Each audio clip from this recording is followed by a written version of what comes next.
Thank you so much. Let's see if it'll come up here.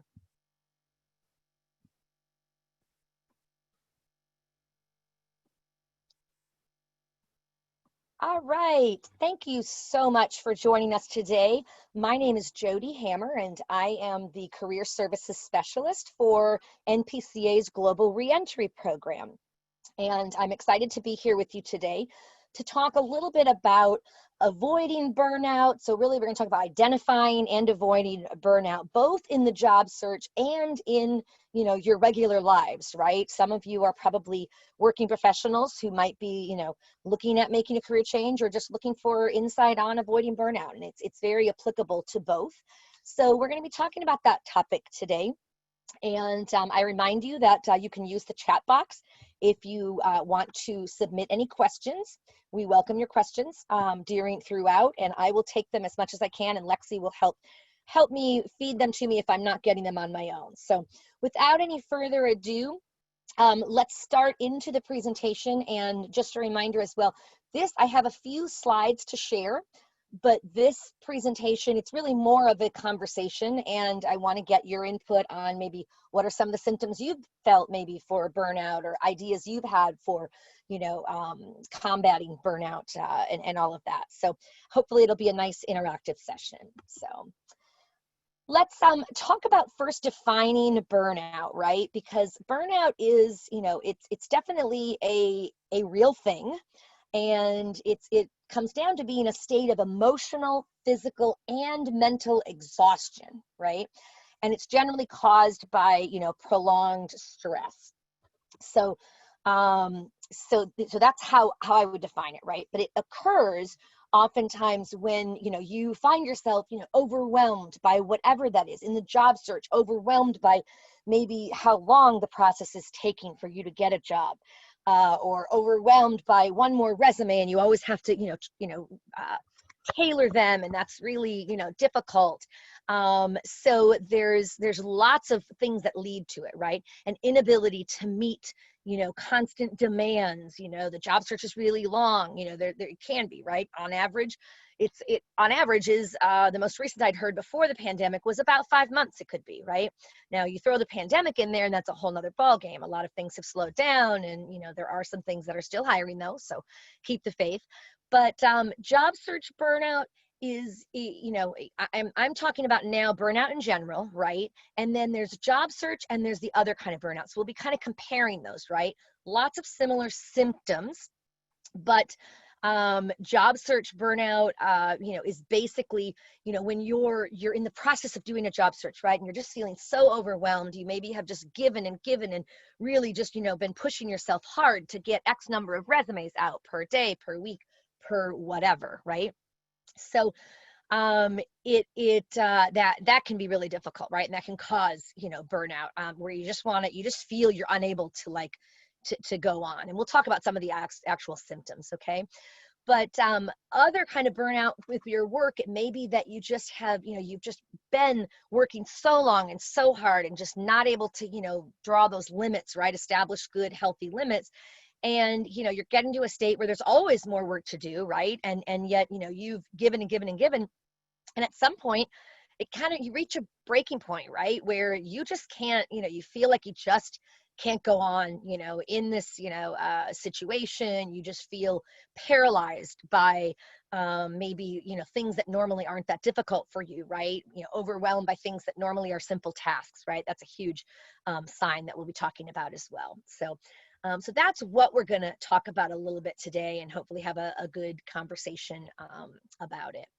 All right. So symptoms of burnout. So, obviously feeling overwhelmed, right? Overwhelmed by the work that you have to do, whether it's for the job search or for, your actual, your day job or whatever. But also reduced productivity, right? So you're maybe working longer, but you're and harder, but you're not getting the results that you normally would have gotten when you with very little effort, right? So it's taking you longer, it's taking you, and you're not getting that sense of reward. You're not feeling like you're coming out with, being productive. So it really zaps your energy and your motivation. A lot of people talk about when they feel burnout, they just don't have any energy left to do anything. They just are, paralyzed by feeling they have so much to do and there's no time to do it all. And they just, it leads to a lot of, difficult feelings, right? Feelings of being helpless, hopeless, or resentment. You might not normally be a resentful person, but you might be feeling resentment at others in your social circle or your family even, right? And it can lead to, cynicism, really that kind of negative type of, negative um, negativity, right? Which of course is the exact opposite of what you want to have when you're doing a job search, right? You want to come across, even if you are feeling, like it's really difficult and, internally it's just a real stress on you, you want to come across as very positive, competent, and capable in your job search, because that is going to help you. Nobody wants to hire the negative Nelson, right? The person that's going to be, negative and bring that negative energy to the workforce. So that's really important. I want to stop here for a second and give you all just a moment to, I want to give you a moment to write in the chat box. I'm going to give you about 1 minute to just write, what are some other symptoms maybe that you've felt in the past, or you've known others who felt that would go along with what we're talking about here. So go ahead and enter those in the chat box. I'm going to give you about a minute or two, and starting now, okay?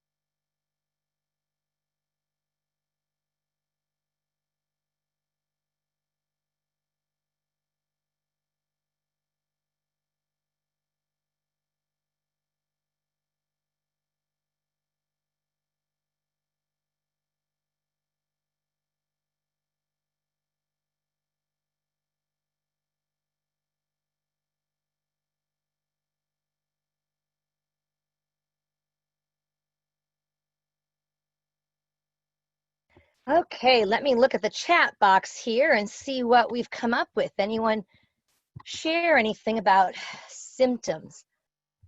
Laura, thank you for sharing. I often feel overwhelmed by unsolicited advice, opinions, and expectations from my family and my friends about my job search. That's a really good one, Laura, and thank you for being here today. You know, I know that your friends and family they're only trying to help, of course, but sometimes that's the last thing that you need is, unsolicited advice on what you should be doing and what you're not doing right and what you need to do to be able to get XYZ job. That just, it doesn't help the situation, right? So it's one thing if you go to them and ask them, what do you think about this? And they give you that kind of insight. But when it's unsolicited, it can really come across as a criticism, right? Which then makes you feel even worse about the situation, which can, make the burnout, and that type of thing even more difficult to deal with. So thank you so much. Andrew, second guessing yourself. Absolutely. Where, the longer we're in, sometimes like for the job search, for example, the longer you're in the job search, and it does take time, right? Sometimes you get less confidence because it's like, or you start to second guess, am I really going for the right job? Maybe I'm just not, qualified for this, and I should just, give up and do something else, where it might lead you to think about even potentially changing, from your job search because of the lack of response. And we're going to be talking about how to address things, and among that, working smarter, not harder. And maybe what needs to be done when you're, that self-doubt, where you're kind of, you're having that doubt of if you're even in the right area, is maybe you need to connect with somebody in that field to really hear, their experience. But maybe your resume needs a little bit of a recharge to be more appropriate for that specific field, right? So maybe that, and spend less, yes, refocusing it, but spend less of that, like I have to do 10 resumes per day, and, whatever type of, what you're putting on yourself, the pressures. So great. Katie, yeah, I see my friends being overwhelmed with the job search. Also reduced productivity near the end of my job search. Interesting. Yep. Reduce productivity near the end. Now, my question for you is, have you gotten that job now, or you're near the end of your job search? Maybe you have things that are in the horizon that look like they're going to come through, and now you feel less productive because of that. I'm curious as to what the situation is there. Um, but yeah, I mean, the reduced productivity can be at any time, but I think it really, a lot of times, when people talk about burnout and the stages of burnout, the first stage, oftentimes what people talk about is this like hyper productivity. You like, send out all these resumes and you're just, and you've gotten so many out there, but you're not getting much of any response. So it is pretty depressing when, you've sent out 100 resumes and you've heard nothing, or, you've heard from one or two. Like that's depressing, right?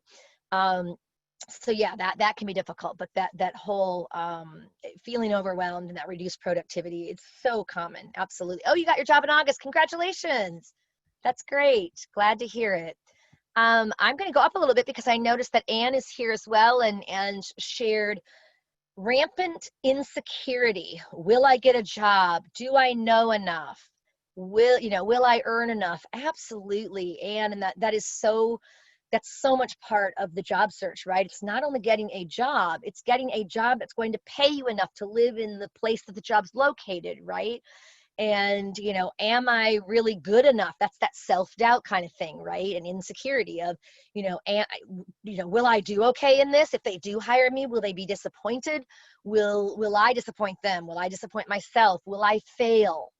I mean, there's that whole fear of failure that's very normal in the human condition as well. When you're going into something new and unknown, and never experienced before, it's normal to question or think about, worry about your productivity or your like ability. Yeah, so awesome. And depression, absolutely. Thanks for sharing that too. That is such a common result of of burnout, right? Depression. And it when you are in a state of burnout, and if you're at the state where you just really feel like you have nothing to give, that's kind of that big overall feeling, right? Feeling overwhelmed and feeling like you just are tapped, you have no more to give, you can't do it.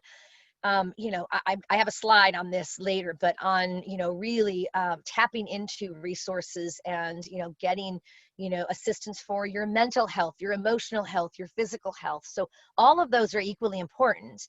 And so I think when, for depression, for example, oftentimes, help, is essential, right? And really important to assist you in being able to kind of continue on and remain as positive as you can, and maybe change things so that you can get through that, because obviously you don't want that to be a long-term kind of thing.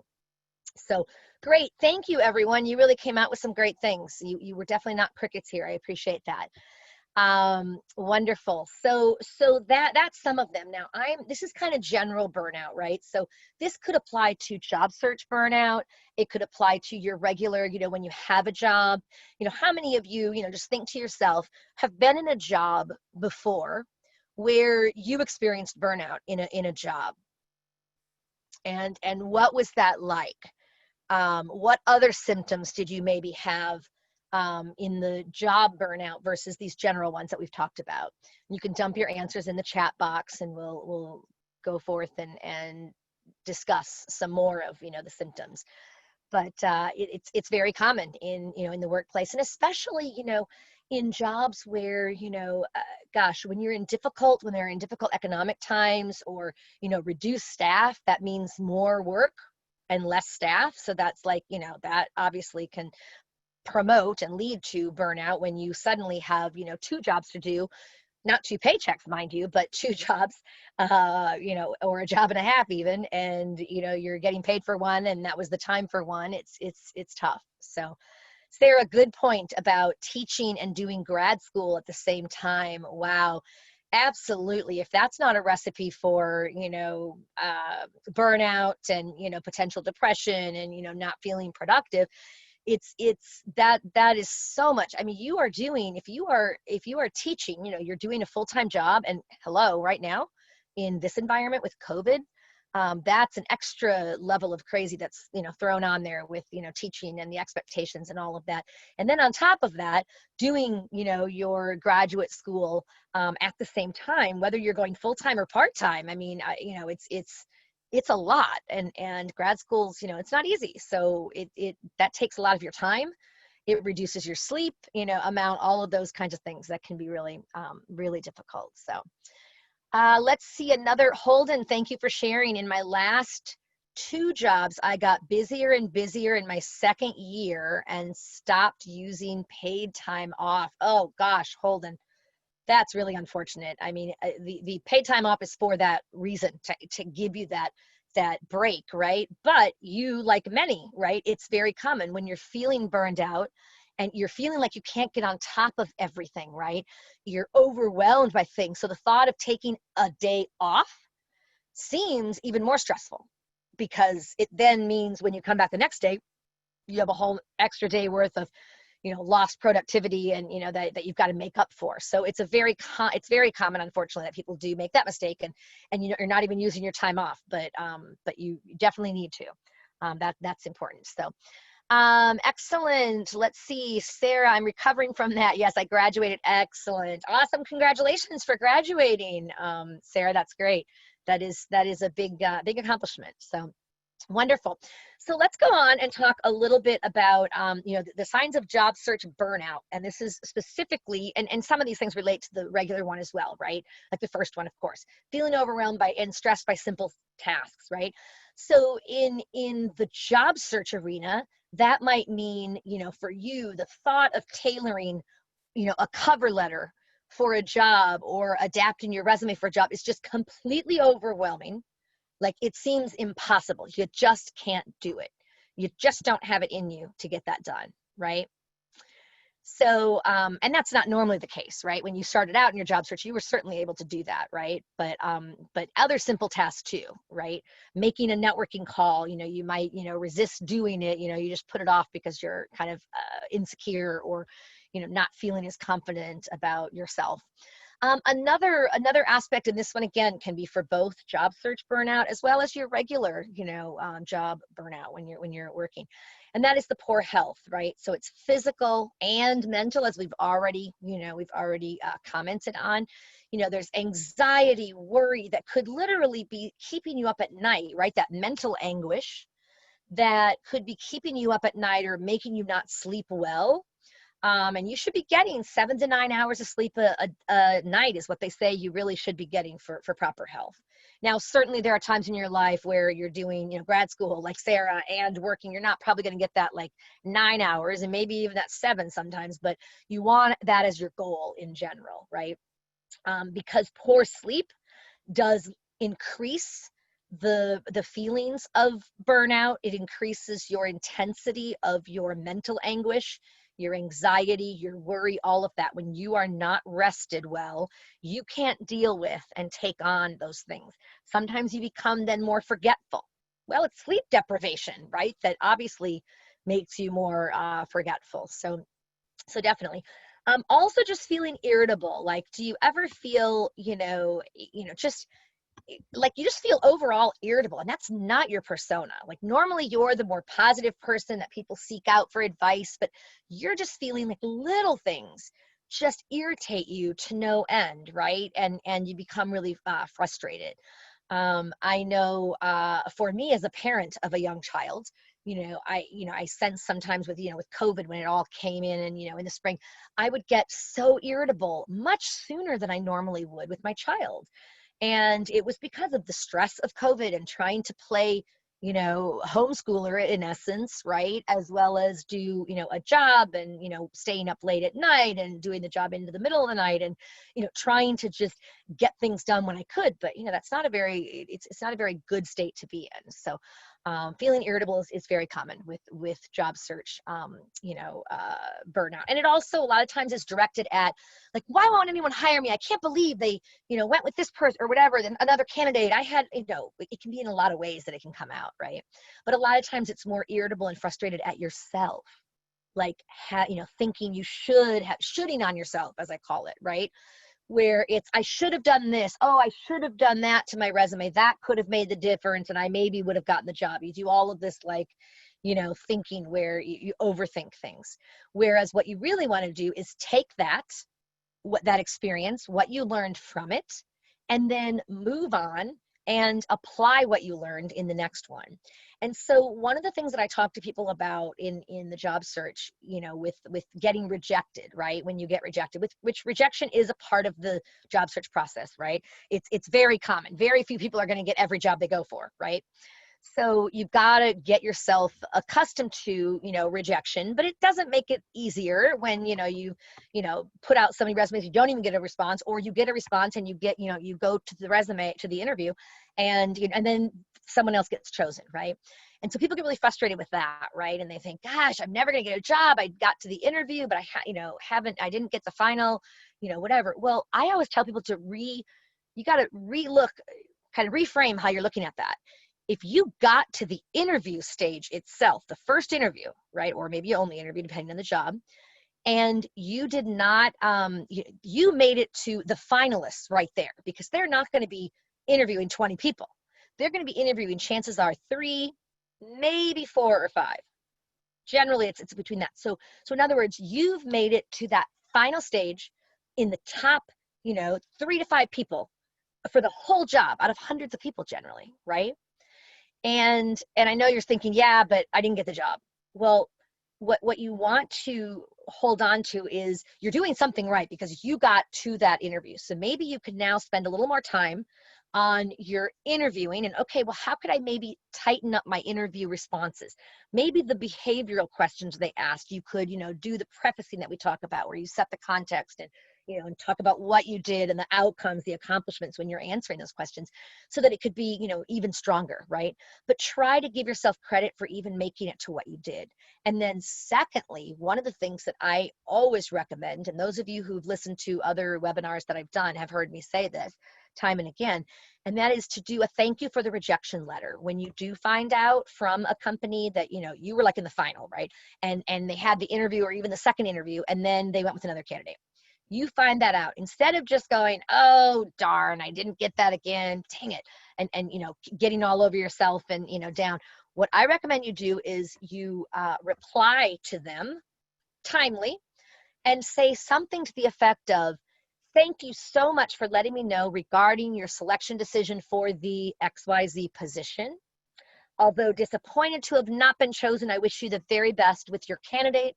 Should you have future opportunities, please keep me in mind as I remain extremely dedicated to the mission, and am confident my XYZ skill set could be well utilized in this right position or department or whatever it is, right? By doing that, let me guarantee you will set yourself apart from the masses, because very few people do that. Most people just look at it as, oh, I didn't get it, onward, go on to the next one. But when you do that and you reply so professionally, right, and articulately, who knows, their first candidate that they chose might end up falling through. Sometimes they do, right? Sometimes they choose another job, right? Or sometimes, the negotiation falls through, or their, security clearance doesn't come through. There's a plethora of reasons why it might not work out, their first candidate. When you've done that, you've set yourself up for potential success.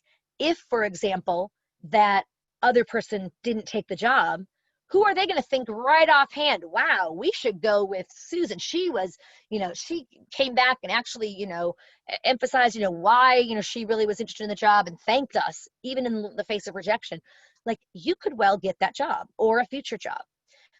So consider doing that. And that's kind of what we talk about with the connections, right? Connect to people and keep those connections open. So I hope that advice is helpful. So great. As well, lack of or avoiding social contact, right? Or social interaction. Now, truth be told, right now, we understand with COVID we have very much of a lack of social, contact because of COVID. And that's something that's, not because we want it. And I know for many, it's very hard. For me, I think it's very hard. I'm very much of a, social person. I like connection. And so it's hard not to be able to see, friends and family. And it's just, unprecedented, and that's very difficult. But what I'm talking about is when you normally have the ability to interact socially and such, but you're avoiding it. You're kind of retreating from social situations because you don't feel you have the energy or, the positive attitude or whatever. I mean, you're doing it because you're not feeling good about yourself and about the situation. You're experiencing burnout, right? So that can be, one of the signs. And it really is one of the things that's also a recommendation. How do you combat job, burnout? When you feel burnout, job search burnout or regular burnout, is to actually surround yourself by more positive people, right? And to connect with others and to allow yourself to take breaks and maybe go on a walk by a lake or somewhere where there's beauty, with a person or on your own, right? So lots of things like that. And then lastly, bad habits, can, definitely be an issue, right? Maybe because of the burnout, you're feeling like, oh, I just need a drink. And so sometimes, that alcohol, can obviously lead to issues. So it's just being aware of, that as well. Oh, Sarah, great. You're on a walk right now. I love it. That's awesome. So, so those are some of the signs. Now let's talk about avoiding job search burnout and burnout in general. Okay. Let's look at, as I was starting to say on the last slide, even, scheduling regular breaks, right? So when you're doing your job search, too many people think if I work harder and I do it like a regular job, I mean, yes, your job search is your job when you're unemployed and you're doing that, and that's great. But does that mean that you're going to be sitting in front of a computer for 8 hours straight, pumping out resume after resume, cover letter after cover letter, just to play that numbers game, hoping that something will stick? No, you need to schedule regular breaks. And generally it's recommended every, 1 to 2 hours, take some kind of at least mini break, get up from that computer. Your body will love you, right? Because it's really hard to be, perched over a computer and, and all of that. But getting up, going, walking somewhere, getting a glass of water, it's always good to keep hydrated, right? Anyway, just, and maybe a longer break might be, at your lunch hour, going on a walk like Sarah's on right now, right? Where you can take in beauty and just be surrounded by, the nice, fresh air. Okay. So, addressing your negative, you're addressing your negative self-talk. Actually, before I get to that, I want to say one more thing about goals and rewards. Sometimes people find it helpful to set specific goals and then bigger rewards, where maybe I will treat myself to a, I don't know, a manicure or something, if you have even the financial income for that, but something a little bit bigger, right? Once I've gotten my, resume done through the USA Jobs, that's a huge effort. We know that. So when you get that done, you get more of a bigger reward, right? Something that can help you to stay positive. Okay. Let's see, addressing negative self-talk. Yeah, the negative self-talk, it's really hard because it's so internal, right? And it's so much a part of, when you don't get that job, oh, I'm just not smart enough, I'm not good enough, that's just such a, it's so natural in many ways, right? And more natural, I would say, to, certain personalities as well. But regardless, I think even people who are normally really positive, can, become pretty negative in the job search, and that negative self-talk, right? Internally negative, where they lose that confidence in themselves and their ability to, excel and get a job and all of that. And when you completely lose hope of getting a job, that's not a good place to be in. That is, obviously you want to get out of that. And, that's where, you want to do some things that are going to help you stay more positive, right? So, one thing, some people will keep a gratitude journal, right? So, writing things that you're thankful for, each day. And that may sound kind of hokey, but it's amazing the impact that can have. It's just keeping that in, in your, in your mind, right?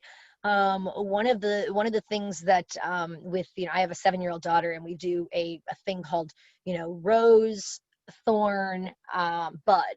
And so the rose is looking back at something good that happened, in the day, right? Or, however frequently you do it. And then the thorn is something that made you sad, or something bad that happened, or something difficult, right? And then the bud is a hope. So it's like, it's ending it on that hope. Like, what is your hope? Tomorrow, will be a better day, or people from Corona, my daughter comes up with all kinds of really cute and sweet ones. But yeah, so this can work for any age, right? And there's other activities like that as well, but it kind of can keep you in check, where I like the rose, thorn, bud, because it helps keep you in check. Like, yes, there's a negative or a sadness or a difficulty. It doesn't negate that. That's there too. But then it's also, looking at the good aspect, something good or positive that made you happy. And then, the hopeful aspect. Okay. Surrounding yourself with success stories, right, and positive people is I think pretty key. If you're feeling you're becoming your negative self-talk, you're even becoming maybe negative yourself, and you're in burnout, it's not really going to help you that much to hang out with other people who are feeling really, people who are, maybe negative in general, right? Or kind of have more negative energy. You're going to be better served to try to increase the time with people who are, positive, and, people with success stories, right? Kind of keeping that hope, that faith of, how did it work for them? And yeah, it's not always easy. And, they achieved it, and so can you. And, just kind of keeping positive on all those things. And then getting professional help when needed. That was, one of the things that, I was mentioning as well earlier, with like professional help for, if you're having physical ailments because of it, because it can cause ulcers, like stress and such can cause ulcers. Go to the doctor, get whatever you need, treatment, have them take a look at it. If you're having, migraines, go and, that can be a symptom too of burnout, right? Feeling a lot of, migraines, headaches, that kind of thing. So, and likewise for mental health professionals, consider, doing therapy and, visiting someone, and it can be really helpful as well. So, and there's no, I just want to always say to you, there's no shame in going. A lot of people, I think years ago, I think it's becoming more and more accepted, and but I think, when I was young, or certainly my parents, there was this big stigma around, and there still is, just to a large degree, actually, I would say, but it's gotten better than it used to be. But the stigma around mental health, like, no, you've got to be able to pull yourself up by the bootstraps, as the saying was, and I hate that saying, because it totally deflates and negates the concept of, what about when you can't pull yourself up by your own bootstraps? Sometimes you need someone who believes in you, who can help you through those hard times, and keep you on that map to get to that point. So so I just encourage anyone and everyone to explore whatever kind of professional help you would need. Yeah, so that's what I have to say on that. Other ways of avoiding or addressing job search burnout, or burnout in general on a job. I want you to put your comments in the chat box, or if you feel comfortable, unmute. We've allowed you to unmute yourself. You can unmute yourself and share with folks if you're open to doing that. Or drop it in the chat box, that's fine.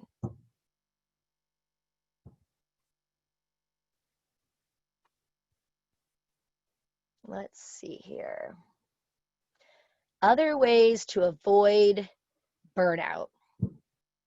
Okay, Andrew, great. Thank you, Andrew. Crafting a list of all the positions I have applied to helps me view all that I've accomplished. Oh, that's great, Andrew. That's awesome advice. I don't know if you put that into a spreadsheet, but I oftentimes recommend people create a spreadsheet to track each and every one of your jobs. And it's going to help you so much, because if you are applying for a lot of jobs, sometimes they don't call you back for a month, right? And if you haven't, trying to get that in your mind, right? And remember that. Whereas if you had, and it can be a simple spreadsheet, or as complicated as you want it to be, right? But it can be as simple as the organization's name, right? Having a column for organization, for job title, the description, which you can do a link, but don't do the link to the online description, because that oftentimes by the time they call you will no longer be showing. So copy and paste it into a Word document or whatever, use a Google Doc, and then you can, put that link there so you can readily access the job description, and then a link to what resume you used, right? Because you have a lot of resumes, you're going to be tailoring them to each job. So, and then you could have like, status or interview, whatever, like submission date, when you applied. You're not really going to be printing off this document anyway, so it doesn't matter if it all fits on one sheet, right? As I tell people, you're just going to be looking at it to keep yourself organized. And then, like when you applied, and then if you interviewed, and then like just to keep status, to keep track of that, it makes it so much easier. And like Andrew shares, it shows you, wow, I have done a lot. I have applied for a lot of jobs. That itself is an accomplishment, right? So that's great. And then yes, download the job description. Yes, you may have heard me say that before in other events as well, but that's so key. And people because there's nothing worse, not nothing worse, but it's not impressive if I'm the employer and I'm calling you and I'm saying, Sarah, we'd love to interview you for the XYZ position, for the program manager position that you applied for, and for you to have to say, oh, great. What job was that? Do you have the job description by chance? You don't want that, right? That's not going to make you look very, with it. So you want to be really on your feet and come across that way. Great. Laura shares, I've really enjoyed getting plugged into the Peace Corps alumni community. Great. As well as my university alumni community. That's awesome. Yep. And you're right, Laura, there are so many great resources and free support generally available among these groups, right? So in addition to what we do here at, NPCA, the Global Reentry Program, I do, 2 webinars and a podcast every week. And I hope that people are enjoying them and such. And we, encourage you to share them with friends and such. We definitely want to reach as many people as possible. But there's also some activities that happen from Peace Corps headquarters in the Office of Third Goal, where they're doing more like employer spotlights now. But if you, and they have Career Link, for example, that you can tap into as well. But that community, the Peace Corps alumni community, Laura, as you're saying there, it's so true that is one of your best resources, because our PCVs, we are a family, right? And so even when I talk to people about doing their LinkedIn, people searches to try to find more people in the industries that they're wanting to connect with, I encourage people to do the people search on, LinkedIn, go to their, search bar, choose all filters. And the only ones you need to worry about are former employer, put in Peace Corps, and then current employer, whatever employer you want or sector or whatever. And then it's going to, boom, show you people who generally are RPCVs or former Peace Corps staff. And that's a huge, we're doing a big effort right now to try to reconnect with and connect with all, the 220 plus thousand RPCVs that are, our community, and really, expand that community. So there's chances are, what I'm saying is, it's kind of like 6 degrees of separation. You probably know people that are working in whatever arena that you're interested in that probably are RPCVs, and they can be, in general, RPCVs are very open to helping other RPCVs, because A, they can remember what it was like. B, you're their family. You're another RPCV. Sure. C, everyone loves to talk about themselves and to be asked advice and, whatever. Most people love that, right? So that's a win-win. So Laura, I'm glad that you're spending some time getting plugged in. It's really nice to have you join us here in the NPCA Global Reentry community, and I hope you'll participate in some other webinars with us. And that's great that you're doing your university alumni one as well. That is also key, right? Your university alumni one, many of them, now some of them have, like, you have 1 year after you graduate, 1 year of free access, but others allow, like, unlimited. You can come back in the future and tap into their, resources. So definitely consider that. And it certainly is another way for you to tap into other parts of your quote unquote family, right? Fellow alums, right? Equal, kind of like, RPCVs. That's a great one as well. That's awesome. Any other ways to avoid job search burnout, or that you want to share? And Lexi, I'm not sure if I've missed any above. I think I've got most of them, but oh no, actually, Anne, keep a list of the things that I've learned along the way. Great. For example, when I started my job search, I didn't know what technical assistance meant. But once I figured that out, I could honestly add it to my resume. Great. That's awesome, Anne. You absolutely, you know, when there's something that you hear, if it's a term you hear, you got to do your research and find out, what does that exactly mean? And can I say that I have that? Absolutely. And any Peace Corps volunteer, right? Technical assistance, right? That's what you're providing generally, is some kind of technical assistance, you know, in your countries of service, and, you know, also other jobs. So wonderful. Any, Laura, I'm glad you like the rose thorn bud analogy. Great. Any other ones that have come in, Lexi, that maybe I've missed further up? I don't see any that you missed. Okay. Okay. Are there any other questions? You know, we are right on time here. We have about, you know, 8 to 10 minutes left. And I'd like to invite you at this point, you know, any questions that you might have. If you want to unmute yourself, you can certainly say it, or if you prefer, you can put it in the chat box. I'm fine either way. But if there's any other questions that you have on the whole concept of burnout, was there anything you hoped to learn that you haven't gotten yet that we might be able to address?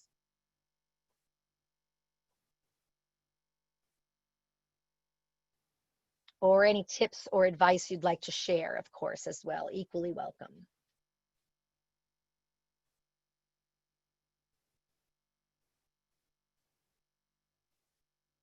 Just drop it in the chat box or unmute yourself if you'd like.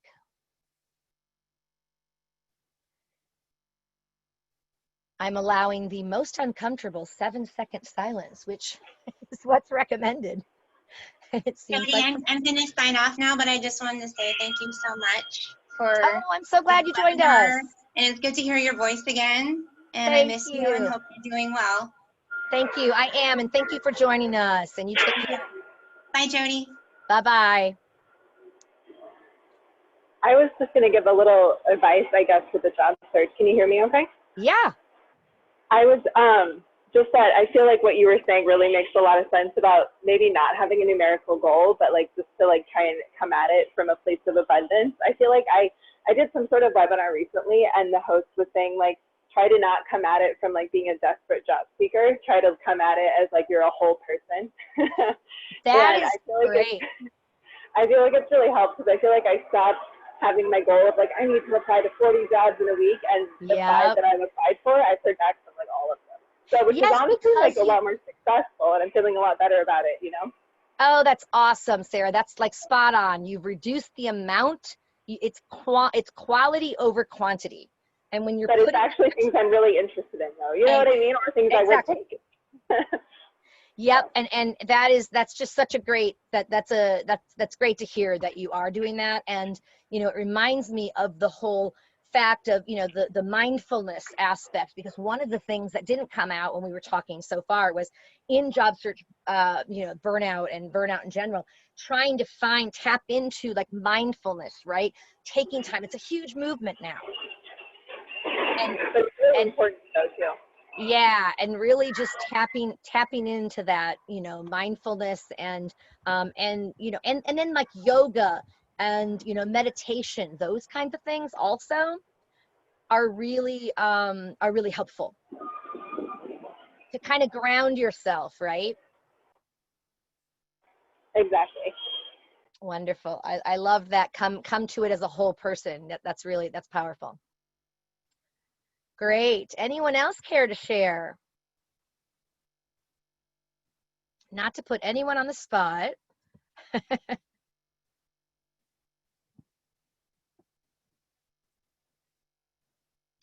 And if there aren't specific questions on this topic, what I'll probably do is end the recording now, and then I can stay on for a few more minutes if you have general job search questions.